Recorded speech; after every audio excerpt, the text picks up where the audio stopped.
नमस्कार, आज मैं लेकर आई हूँ राजस्थानी कुजीन से गुंदा मसाला या लसोड़ा की सब्जी की रेसिपी।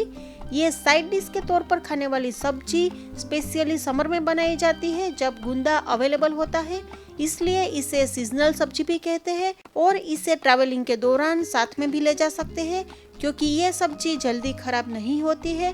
तो आइए देखते हैं गुंदा सब्जी के इंग्रेडिएंट्स और बनाने का तरीका कुछ टिप्स के साथ। गुंदा की सब्जी बनाने के लिए गुंदा लिए है 100 ग्राम, तेल इसमें से लूंगी 2 टेबलस्पून, नमक 1 टेबलस्पून, हिंग 1/4 टीस्पून, जीरा आधी टीस्पून, हल्दी पाउडर 1 टीस्पून, मिर्ची पाउडर 1 टीस्पून और धनिया पाउडर 1 टीस्पून।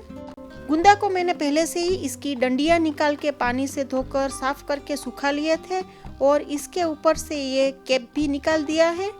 अब इसे हल्का सा मार के तोड़ना है और अंदर से ये चिकना सीड निकालना है। तो सेम इसी तरह से सभी में से ऐसा बीज निकालना है।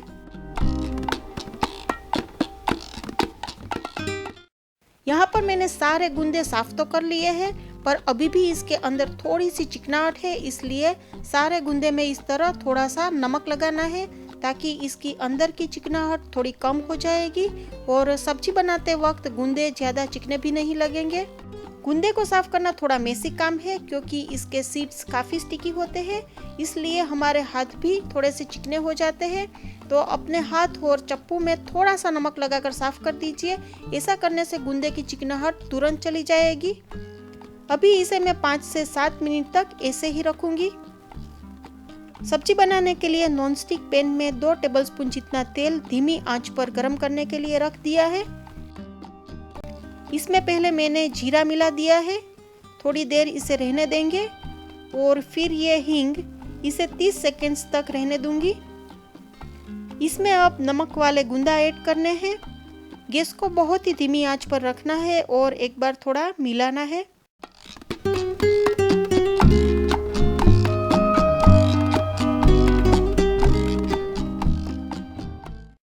इसमें मिलाया ये हल्दी पाउडर, धनिया पाउडर और मिर्ची पाउडर और इसे मिलाना है। इसमें नमक मिलाने की ज़रूरत नहीं है क्योंकि गुंदा ऑलरेडी सॉल्टी है। इसे अच्छे से मिलाना है और ढक्कन बंद करके धीमी आंच पर 4 मिनट तक पकाना है।